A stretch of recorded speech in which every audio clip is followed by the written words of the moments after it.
La segunda llegada. ¿Cómo se realiza el retorno de Cristo? Suscríbase a Loredo Nelson, dele me gusta y no olvide darle clic a la campanita para que reciba todas las actualizaciones de los videos que compartimos regularmente. ¿Cómo se realiza el retorno de Cristo? Bien, ¿qué regalo pueden ofrecer cuando se paren ante Dios en el mundo espiritual? No es ni el dinero, ni el prestigio de un título académico, tampoco es el cariño que sienten por su esposo o esposa afectuoso, afectuosa, ni una vida bien vivida, ni ninguna otra cosa semejante.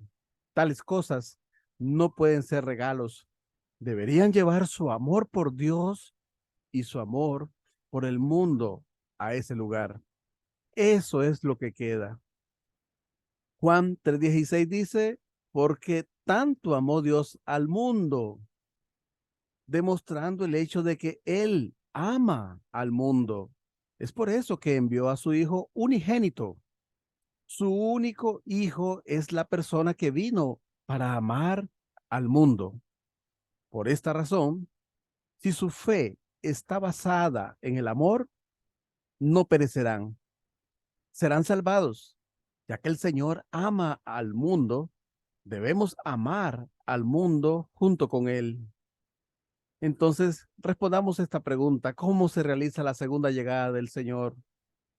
La segunda llegada del Señor se realizará por su nacimiento en la tierra. Leemos que Jesús, anticipando lo que iba a hacer en la segunda llegada del Señor, dijo: pero antes le es preciso padecer mucho y ser reprobado por esta generación. Lucas 17:25. Si el Señor viniera de nuevo, como dice la Biblia, literalmente sobre las nubes del cielo, en la gloria y al son de la trompeta del arcángel, Mateo 24:30 al 31, ¿habría algún hombre que no sirviese y exaltase al Señor si viene de esta forma, por muy pecadora que fuese esta generación? Por consiguiente, si el Señor viniera sobre las nubes, nunca podría suceder que sufriese mucho y fuera rechazado por esta generación. ¿Por qué Jesús dijo que el Señor estaría en una situación miserable al tiempo de la segunda llegada? El pueblo judío, en los días de Jesús, esperaba ansiosamente el día en que Elías viniera de nuevo del cielo antes que el Mesías. Recordamos que Eliseo y Elías iban caminando y que un carretón de fuego subió al cielo. Segunda de Reyes 2:11. Sin embargo, Jesús, que era aparentemente insignificante, se presentó de pronto como el Mesías, como un ladrón, cuando el pueblo judío aún no había oído noticias de la llegada de Elías. Por ello, despreciaron a Jesús y le trataron muy mal. Jesús dijo que Juan Bautista era precisamente el Elías por quien el pueblo judío había esperado por tanto tiempo. Mateo 11:14. Por el contrario, como Juan Bautista, el originador de esta controversia, ya había negado el hecho. Las palabras de quién tomaría seriamente el pueblo.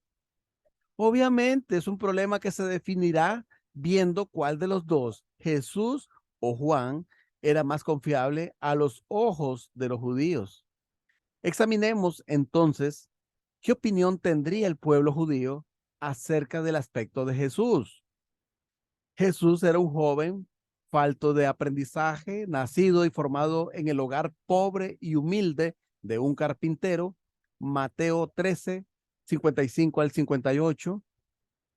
Este joven desconocido se presentó llamándose a sí mismo el Señor del sábado y violó este día que los judíos consideraban tan importante como su propia vida.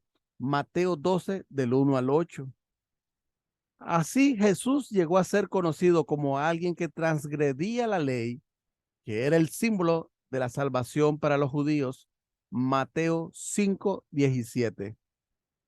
Por consiguiente, Jesús fue acusado por los líderes judíos y tuvo que reunir a sus discípulos. De entre pescadores, se hizo amigo de cobradores de impuestos, prostitutas y pecadores, comiendo y bebiendo junto con ellos. Mateo 11:19. Afirmaba que los cobradores de impuestos y las prostitutas entrarían en el reino de los cielos antes que los líderes judíos. Jesús afirmaba que los cobradores de impuestos y las prostitutas entrarían en el reino de los cielos antes que los líderes judíos. Mateo 21:31. Una mujer llorando derramó sus lágrimas en los pies de Jesús. En esta ocasión que esta mujer lloraba, vertía sus lágrimas en los pies de Jesús, secándolos con sus cabellos, besándolos y ungiéndolos con un frasco de perfume precioso. Lucas 7 del 37 al 38. Si tal conducta es difícil de aceptar en la sociedad actual, cuanto más inaceptable sería dentro de la estricta ética de la sociedad judía, en la cual apedreaban a una mujer adúltera hasta la muerte, sin que ella pudiese defenderse. Entonces, Jesús no solo la aceptó, sino que reprendió a sus discípulos que habían criticado e incluso Jesús la alabó. Lucas 7:44 al 50, Mateo 26 del 7 al 13. Jesús se puso al mismo nivel que Dios. El que me ha visto a mí, ha visto al Padre. ¿Cómo dices tú? Muéstranos al Padre. Juan 14:9. Y enfatizó que la gente debería amarle más que a sus padres, hermanos, esposo o esposa o hijos. Mateo 10:37 y Lucas 14:36, afirmando que nadie podría entrar al reino de los cielos si no era a través de él. Juan 14:6. Por esta, por ser esta la imagen de Jesús, los líderes judíos lo ridiculizaron y lo acusaron de ser Belzebul, el príncipe de los demonios. Mateo 12:24. A continuación, investiguemos qué opinión tendría el pueblo judío de Juan Bautista. Juan nació como hijo del sacerdote Zacarías en una distinguida familia, Lucas 1:13.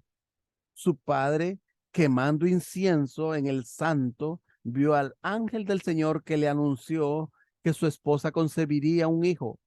Por no creer en las palabras del ángel, Zacarías se quedó mudo y no recuperó el habla hasta después del nacimiento del niño. Lucas 1:13. Debido a estos milagros y signos, su nacimiento en gran manera asombró en gran manera a toda la ciudad. Lucas 1 del 9 al 66. Además, Juan llevó una vida de fe, viviendo de langostas y miel silvestre en el desierto, y parecía un personaje tan admirable que incluso los jefes de los sacerdotes, así como el pueblo judío en general, le preguntaron si él era el Mesías. Lucas 3:15, Juan 1:20. Es indudable que a las palabras de Juan Bautista tuvieron que dar más crédito que a las palabras de Jesús. Juan negó que él fuera el Elías, negando el testimonio de Jesús. Entonces, al creer los judíos las palabras de Juan, el testimonio de Jesús acabó siendo una especie de falso testimonio, solo para afirmar que era el Mesías. Por eso fue automáticamente acusado de ridículo. Considerando lo anterior, cuando comparamos a Jesús y a Juan Bautista desde el punto de vista del pueblo judío, ¿qué palabras considerarían más dignas de crédito? ¿Las palabras de Juan o las de Jesús? Cuando Jesús fue acusado de ridículo, su imagen, tal como está detallada anteriormente, se convirtió en objeto de irritación para todos los judíos, lo que el grado de incredulidad hacia él paulatinamente incrementó, ya que el pueblo judío creía en las palabras de Juan Bautista y desconfiaba de Jesús. Ellos no podían sino pensar que Elías todavía no había venido. Conforme a esto, no podían ni siquiera imaginarse que el Mesías ya había llegado.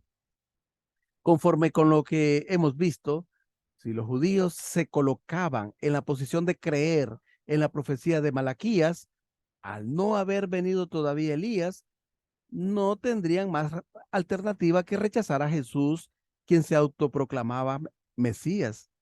Malaquías 4:5 dice: He aquí que yo os envío el profeta Elías antes que llegue el día de Yahvé grande y terrible. Lo estaban esperando. Y Lucas 1:76 nos dice: Y tú, niño, serás llamado profeta del Altísimo, pues irás delante del Señor para preparar sus caminos. Ahí está el cumplimiento de la profecía. Pero por otro lado, si ellos optaban por colocarse en la posición de creer en Jesús, tendrían que negar las escrituras que profetizaban que la llegada del Mesías ocurriría después de la vuelta de Elías. Así, el pueblo judío, que de ninguna manera podía abandonar las profecías de Dios, se vio obligado a escoger el camino de no creer en Jesús. Jesús, que conocía la situación en la que se hallaba, previó que si en la segunda llegada el Señor nace como un hombre y se aparece como un ladrón a los cristianos, ¿quiénes estarían esperando al Mesías mirándole solamente al cielo? De igual manera que los judíos, en la llegada de Jesús, el Hijo del Hombre sería condenado nuevamente como hereje y sufriría muchas dificultades. Por consiguiente, Jesús dijo que el Señor sería rechazado por esta generación. Debemos saber que este versículo bíblico se realizaría solamente en el caso de que Cristo viniese de nuevo en la carne y nunca si volviera sobre las nubes. Lucas 18:8, Jesús dijo: Os digo que les hará justicia pronto, pero cuando el Hijo del Hombre venga, ¿encontrará la fe sobre la tierra? ¿Voy a tener fe yo y aceptar al Mesías? ¿Por qué habrían de caer los santos en tanta incredulidad hasta el punto de no poder hallar ninguna fe, aun si el Señor aparece sobre las nubes en la gloria de Dios, al son de las trompetas del arcángel? Este versículo tampoco puede ser realidad si el Señor viene sobre las nubes. Recordemos la situación en los días de Jesús. El pueblo judío creía que el Mesías nacería como su rey en Belén. Mateo 2:6. Después de que Elías bajase del cielo. Sin embargo, aunque Elías aún no había venido, un joven nacido y criado como un hijo de un carpintero en Nazaret se manifestó de pronto llamándose a sí mismo el Mesías. Es comprensible que no se encontrara entre los judíos a ninguno con tanta fe que le siguiese a riesgo de su vida. Jesús se lamentaba previamente cuando el Señor apareciese otra vez en la tierra, en la carne. La gente también caería en la incredulidad hasta tal grado que no se hallaría nada semejante a la fe, como en el caso del pueblo judío, porque en la segunda llegada todos los creyentes estarían también mirando solamente al cielo, creyendo que Cristo vendría de nuevo sobre las nubes. Por lo tanto, las palabras de Jesús en Lucas 18:8 nunca podrían ser realidad a no ser que Cristo nazca en la tierra. Algunos eruditos interpretan Lucas 18:8 diciendo que esta situación va a ocurrir debido a que las tribulaciones que los creyentes de los últimos días van a sufrir serán tan amargas que harán que todos caigan en la incredulidad. En el curso de la restauración, ninguna tribulación pudo bloquear la fe de los santos. Entonces, ¿cómo va a ser menos en los últimos días? Cuando los creyentes pasaran la última barrera de fe, debemos comprender que la realidad de nuestra vida de fe es que cuanto más amargas son nuestras tribulaciones y pruebas, mayor es el ardor de nuestra búsqueda de Dios y de la gracia salvadora del cielo. Jesús dijo en Mateo 7, 22, 23, muchos me dirán aquel día, Señor, Señor, ¿no profetizamos en tu nombre y en tu nombre expulsamos demonios y en tu nombre hicimos muchos milagros? Y entonces les declararé, jamás os conocí. Apartaos de mí, agentes de iniquidad. ¿No ocurriría que los santos con una fe tan grande como para ser capaces de obrar milagros y señales en el nombre del Señor, seguirían y servirían al Señor tan pronto como llegara sobre las nubes con gran gloria? ¿Por qué entonces dijo Jesús que serían rechazados por el Señor de esta manera? Si los santos con una fe tan ardiente fueran rechazados por el Señor, no habría ni un solo santo en los últimos días que pudiera salvarse. Por consiguiente, esto tampoco se realizaría si el Señor viniese sobre las nubes. Si los santos con una fe tan ardiente fueran rechazados por el Señor, no habría ni un solo santo en los últimos días que pudiera salvarse. Por consiguiente, esto tampoco se realizaría si el Señor viniese sobre las nubes. También en los días de Jesús debió haber habido muchos creyentes cuya fe eran tan ardiente como para poder obrar milagros y señales. Sin embargo, la gente que creía que primero vendría Elías del cielo antes que el Mesías, no reconoció a Juan Bautista como el Elías a quien esperaron por tanto tiempo. Juan 1:21. Incluso rechazaron al Mesías, que ya había venido. Por lo tanto, Jesús también tuvo que rechazarlos con lágrimas. De manera similar al tiempo de la segunda llegada, los santos que tienen fe en que el Señor volverá sobre las nubes, seguramente también rechazarán al Señor nacido en la tierra.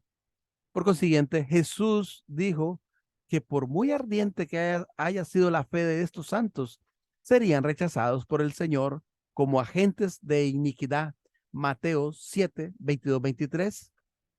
Habiéndole preguntado a los fariseos cuándo llegaría el reino de Dios, les respondió, el reino de Dios viene sin dejarse sentir, y no dirán, vedlo aquí o allá, porque el reino de Dios ya está entre vosotros. Lucas 17, 20, 21.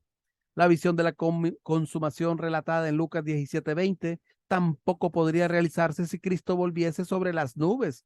Por lo tanto, solo con la premisa de que el Señor nacerá en la tierra, se pueden interpretar perfectamente los siguientes versículos bíblicos. El reino de Dios viene sin dejarse sentir. Lucas 17, 20. Si el Señor viene sobre las nubes, el reino de Dios se dejaría sentir. Sin embargo, incluso en tiempo de Jesús, realmente el reino ya había venido con el nacimiento de Jesús, pero el pueblo judío que esperaba y creía que Elías vendría del cielo no pudo creer en Jesús y fracasó en ver el reino que a pesar de todo ya había venido. Del mismo modo, al tiempo de la segunda llegada, el reino de Dios vendrá con el nacimiento del Señor de la segunda llegada en la tierra. Pero los cristianos que crean que vendrá sobre las nubes no creerán en el Señor, que tiene que volver en la carne sobre la tierra, y de este modo no podrán ver el reino. El reino de Dios ya está entre vosotros. Lucas 17, 21. En tiempos de Jesús, aquellos que creían que Él era el Mesías y que le seguían y le servían, ya habían realizado el reino de Dios en sus corazones. De la misma forma, en la segunda llegada, el Señor nacerá en la tierra. Por ello, centrado en aquellos que primero lo reconozcan y lo sirvan, el reino de los cielos se realizará en primer lugar en sus corazones. Y cuando estos individuos crezcan en número, formando sociedades y naciones, el reino de Dios se manifestará gradualmente como un mundo con signos visibles. Por consiguiente, debemos saber que el Señor no volverá sobre las nubes realizando un reino de Dios que se vea instantáneamente. Desearéis ver uno solo de los días del Hijo del Hombre y no lo veréis. Lucas 17:22. Si el Señor viene sobre las nubes al son de la trompeta del arcángel, todo el mundo lo verá. Entonces no habrá ninguna razón por la que no se podrá ver el día del Hijo del Hombre. ¿Por qué dijo Jesús entonces que no verían el día del Hijo del Hombre? Lucas 17:22. Con la venida de Jesús, el día del Hijo del Hombre ya había llegado con su nacimiento en la tierra, pero el pueblo judío que cayó en la incredulidad falló en verlo. Al tiempo de la segunda llegada, el día del Hijo del Hombre vendrá con su nacimiento en la tierra. Pero los cristianos que creen que el Señor volverá sobre las nubes, no creerán en Él y no le seguirán como el Mesías, aunque puedan ver al Señor. Por consiguiente, puede ser que, aunque el día del Hijo del Hombre ya haya llegado, no puedan reconocer este día como el día del Hijo del Hombre. Lucas 17:22. Y os dirán, vedlo aquí, vedlo allá, no vayáis ni corráis detrás. Lucas 17:23. Los creyentes en los últimos días cuyo nivel espiritual haya llegado a un cierto punto, pueden recibir una revelación que les diga, tú eres el Señor. Pero si no conocen la razón por la cual se recibe una revelación semejante, cada uno podría creerse que es el Señor de la segunda llegada, convirtiéndose así en un anticristo antes de la llegada del Señor. Por consiguiente, Jesús advirtió a la gente con estas palabras para que no fueran tentados por estas personas. Como el relámpago fulgurante que brilla de un extremo a otro del cielo, así será el Hijo del Hombre en su día. Lucas 17:24. Cuando Jesús nació, la noticia del nacimiento del rey de los judíos llegó incluso al rey Herodes en el mundo satánico, y toda Jerusalén se turbó, como dice la Biblia, Mateo 2, del 2 al 3. Al tiempo de la segunda llegada, la noticia de la venida de Cristo será transmitida de oriente a occidente con tanta rapidez como un relámpago, porque en ese tiempo los medios de transportes y comunicaciones estarán altamente desarrollados. Ya hemos estudiado al inicio de este video el versículo Lucas 17:25. Estudiemos a continuación Lucas 17:26. Como sucedió en los días de Noé, así será también en los días del Hijo del Hombre. Noé, que sabía que iba a venir el juicio del diluvio, llamó a la gente al arrepentimiento, pero ellos no le escucharon y finalmente fueron todos destruidos. De la misma forma, Cristo volverá en la carne sobre la tierra y llamará a la gente para que entren en el arca de la verdad. Sin embargo, los creyentes que estén mirando solo a los cielos para ver venir al Señor sobre las nubes, no escucharán sus palabras provenientes de la tierra, lo rechazarán como a un hereje y caerán todos en la posición de haber fallado en servir a la voluntad de la providencia de Dios, del mismo modo como falló la gente en los días de Noé. Quien intente guardar su vida la perderá y quien la pierda la conservará. Lucas 17:33. No habría razón de arriesgar nuestras vidas si el Señor volviera sobre las nubes de gloria al son de la trompeta del arcángel, ya que Cristo vendrá de nuevo naciendo en la carne sobre la tierra, parecerá un hereje para los santos que crean en su vuelta sobre las nubes. Por lo tanto, cualquiera que cree en Él y lo siga, tendrá que arriesgar su vida. Cuando alguien esté dispuesto a creer en Él y a seguirlo con tal resolución, el Señor preservará su vida, pero aquellos que lo rechacen como a un hereje, cuando las circunstancias sean favorables, volviéndole las espaldas en busca de la vida mundana, caerán en la oscuridad de la muerte. Donde esté el cuerpo, allí se congregarán los buitres. Lucas 17:33. Así respondió Jesús a los fariseos que le preguntaron sobre el lugar de la segunda llegada. El ave de presa que se precipitó sobre la paloma que no fue cortada en dos en el altar de Abraham. Génesis 15:11. Esto indica que Satanás está buscando siempre una oportunidad de tomar cualquier cosa que no esté santificada. Por consiguiente, esta última respuesta de Jesús significa que así como los malos espíritus estarán reunidos donde haya un cuerpo de muerte. El Señor, que es la fuente de la vida, vendrá a donde haya vida. Esto quiere decir que el Señor aparecerá entre los creyentes fervientes. En la primera llegada, Jesús nació en el pueblo escogido que había servido mucho a Dios y se manifestó como el Mesías, especialmente a sus discípulos, que creyeron en él y lo siguieron. Al tiempo de la segunda llegada del Señor, muchos creyentes fervientes se reunirán en un lugar por la cooperación de muchos hombres espirituales. Este será el lugar de vida donde aparecerá el Señor. El retorno de Cristo es naciendo en la carne sobre la tierra. La Biblia dice, la mujer dio a luz un hijo varón, el que ha de regir a todas las naciones con cetro de hierro. Y su hijo fue arrebatado hasta Dios y hasta su trono. Apocalipsis 12:5. El cetro de hierro significa aquí la palabra de Dios, que es el instrumento para juzgar el mundo de pecado y para restaurar el reino de Dios en la tierra. El juicio por fuego es el juicio por la lengua, es decir, el juicio por las palabras. Santiago 3:6. Por esta razón está escrito que las palabras de Jesús, que Jesús habló, juzgarán al hombre en los últimos días. Juan 12:48. Y que por la misma palabra los cielos y la tierra que ahora existen han sido reservados para el fuego. Segunda de Pedro 3:7. Y que el Señor Jesús matará al impío con el soplo de su boca. Segunda de Tesalonicenses 2:8.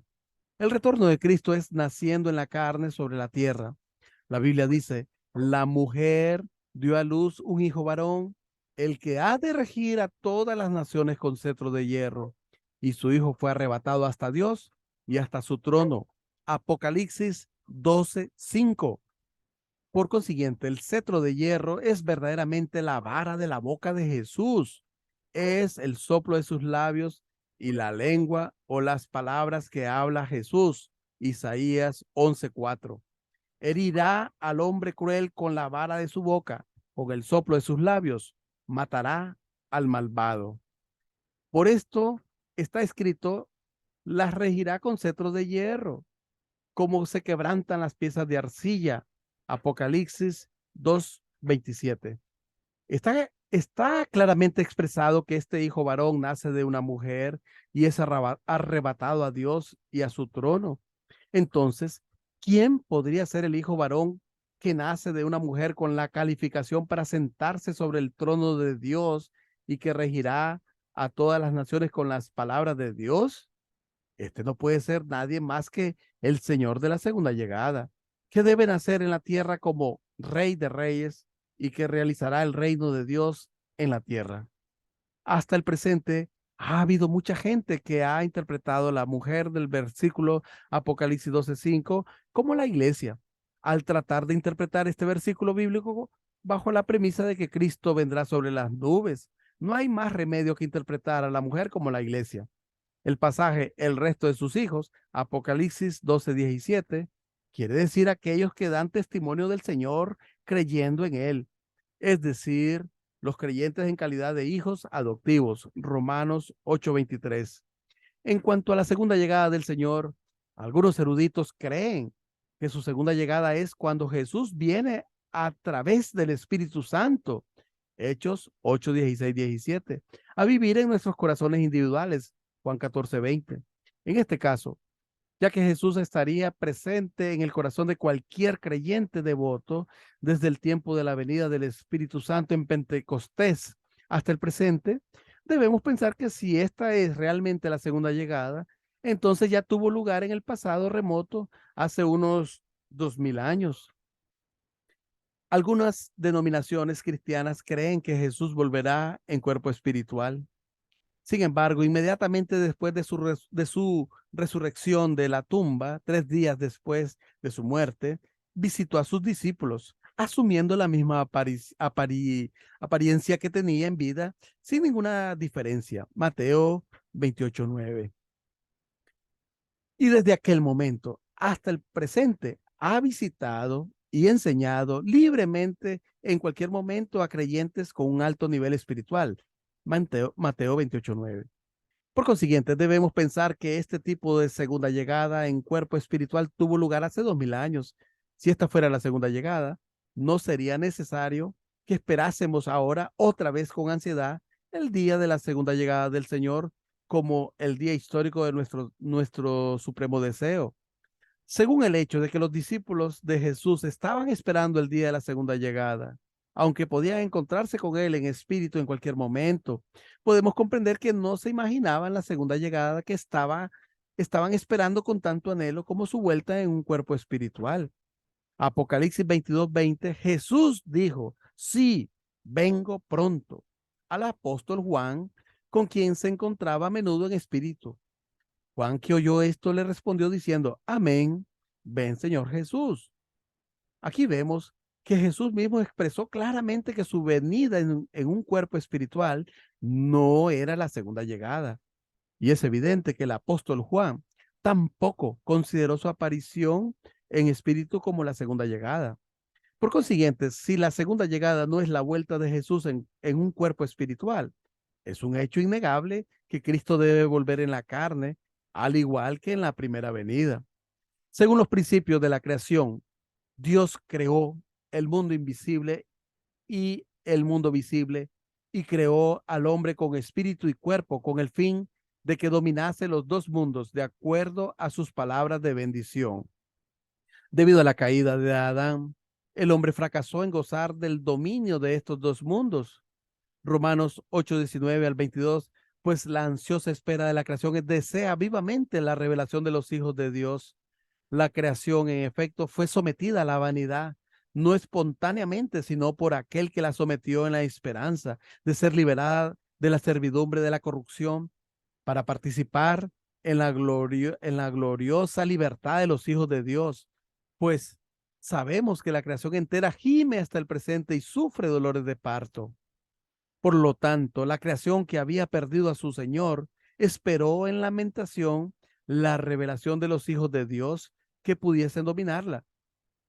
Por consiguiente, Jesús, que había venido como el perfecto Señor de estos dos mundos, en calidad de Adán perfecto, 1 Corintios 15:27, pensaba lograr que todos sus creyentes fueran señores de la creación, haciéndolos un solo cuerpo consigo mismo, injertándoles en su cuerpo. Romanos 11:17. Sin embargo, debido a la rebelión del pueblo judío contra él, el cuerpo físico de Jesús fue entregado en manos de Satanás como condición de redención para la restauración de los hijos y de toda la humanidad, de vuelta al seno de Dios. Naturalmente, la salvación física de la humanidad no pudo ser realizada y Jesús murió prometiendo que sería realizada cuando volviese. Por consiguiente, hasta el presente no ha habido ni un solo hombre que, llegando a ser perfecto espiritual y físicamente en la tierra, haya podido lograr la armonía entre el mundo invisible y el mundo visible, dominando a ambos. El Señor que debe venir como un ser sustancial perfecto que cumple este modelo, no volverá en cuerpo espiritual solamente. Como en la llegada de Jesús, el Señor debe venir como un hombre perfecto espiritual y físicamente, logrando que toda la humanidad forme un solo cuerpo con Él, injertándola a Él espiritual y físicamente. Debe conseguir que todos los hombres sean perfectos espiritual y físicamente, haciéndoles así capaces de dominar a ambos mundos, el mundo invisible y el mundo visible. Grande es su señorío y la paz no tendrá fin sobre el trono de David y sobre su reino para restaurarlo y consolidarlo por la equidad y la justicia. Desde ahora y hasta siempre el celo de Yahvé Sabaoth hará eso. Isaías 9:6. El ángel le dijo, no temas, María, porque has hallado gracia delante de Dios. Vas a concebir en el seno y vas a dar a luz un hijo, a quien pondrás por nombre Jesús. Él será grande y será llamado Hijo del Altísimo, y el Señor Dios le dará el trono de David, su padre. Reinará sobre la casa de Jacob por los siglos, y su reino no tendrá fin. Lucas 1, del 30 al 33. Ahí se está cumpliendo la profecía de Isaías 9:6. Para restaurar el reino de Dios en la tierra, Jesús debería haber llegado a ser el Padre verdadero de toda la humanidad restaurada y el Rey del reino sobre la tierra. Isaías 9:6, Lucas 1:31-33. No obstante, no pudo cumplir esta voluntad y debido a la incredulidad del pueblo, él murió en la cruz, prometiendo que el Señor volvería más tarde y cumpliría el reino de Dios sobre la tierra con toda seguridad como el Padre verdadero. Por consiguiente, en la segunda llegada, el Señor debe realizar el reino de Dios sobre la tierra como se pensaba hacer en la llegada de Jesús y debe llegar a ser el Padre verdadero de la humanidad y también Rey. Naturalmente, en la segunda llegada, el Señor debe nacer también en la carne sobre la tierra, como en la primera llegada. Además, la redención del pecado del hombre solo es posible durante la vida del hombre en la tierra. Con el fin de llevar a cabo el propósito de la redención, Jesús tenía que venir como un hombre. Sin embargo, ya que la salvación a través de la cruz de Jesús es solo espiritual, el pecado original permanece aún inherente a nuestro cuerpo físico. Por consiguiente, Cristo debe venir de nuevo para completar la salvación física. Por lo tanto, el Señor vendrá en la carne como en la llegada de Jesús, pues no podría lograr este propósito si volviese solamente como con un cuerpo espiritual. El Señor debe venir en la segunda llegada en la carne, como en la llegada de Jesús, y no en cuerpo espiritual. Si el Señor volviese en cuerpo espiritual, sería ilógico que el cuerpo espiritual, que solo puede ser visto con los ojos espirituales que trascienden el tiempo y el espacio, viniese en las nubes, que es un tipo de materia.